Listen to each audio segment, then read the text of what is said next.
People ask me how to create a better life. And that's a broad question, but if I was to give you a general answer, in simple terms, it'd have to be something like, by becoming a better person. So how do you become a better person then? And to put that in simple terms, it'd have to be something like, by walking a path towards virtue and by overcoming the challenges on that path.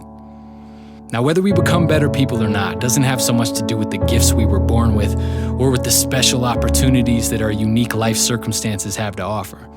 But it does have a lot to do with what we choose to aim for and what we're willing to sacrifice in order to get there. If you truly aim to be your absolute best self and you're willing to face the challenges that that path demands of you, life will be profound and beautiful and meaningful and fulfilling.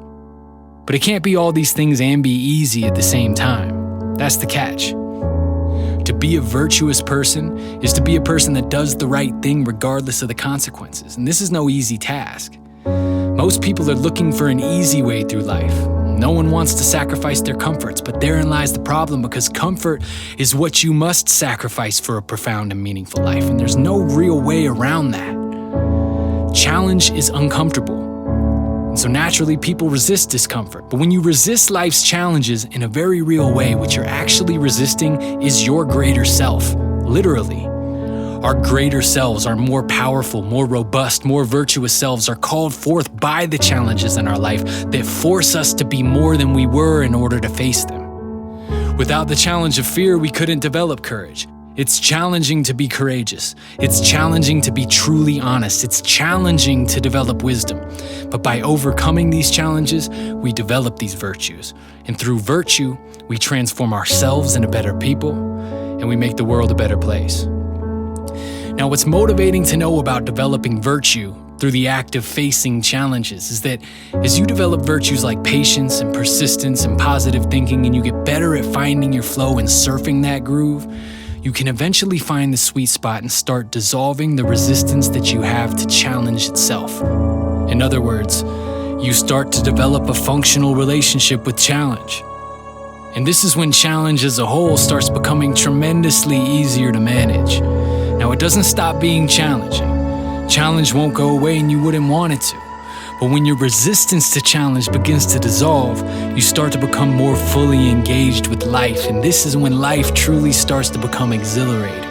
Because you're not hiding anymore. You're challenging life. You're stepping forth into life. And the more you do this, the more you become comfortable being uncomfortable.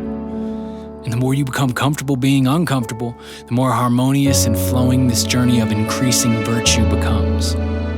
Facing challenge cultivates virtue. And virtues are eternal.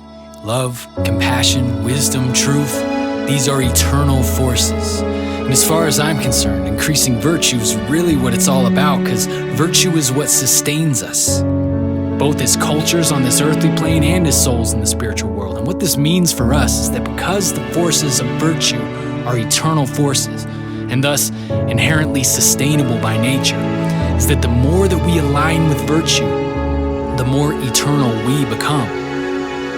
By willingly facing your challenges, or better yet, even consciously seeking challenge for the purpose of self-growth, you call the eternal essence of virtue into your being and construct from it an alchemical configuration of these virtues in the form of your own uniqueness.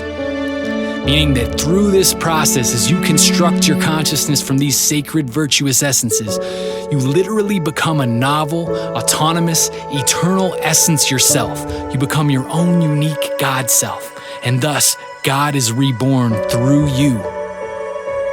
So how do you create a better life?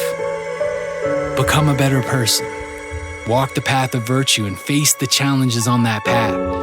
Now, it won't always be easy, but the power's already within you to make it beautiful. So be courageous, fall in love with the challenge.